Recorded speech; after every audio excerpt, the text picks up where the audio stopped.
Alden, it's your update. And during GMA documentary shoot ni Alden at sa taping ng Code J, ito yung video. Is on the other side. I think nasunod yun in April to 2024. Ito yung natanong building ko nasa tayo ngayon.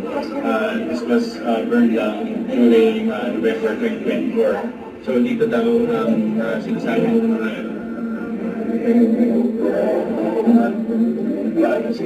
live wire. Right now, 60. Wala pa rin reactive. Pinta ni Alden sa ito, taping ng Code J. Yung kasama niya si John Lucas, si Christian Bautista. Ilang weeks after pagpasok ni Kuya Christian po? Kuya Christian. The Aldens. Yan, Alden. Ay, napaka-busy nga ni Alden.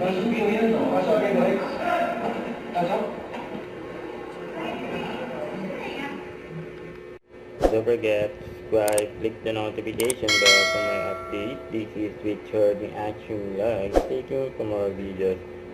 See ya.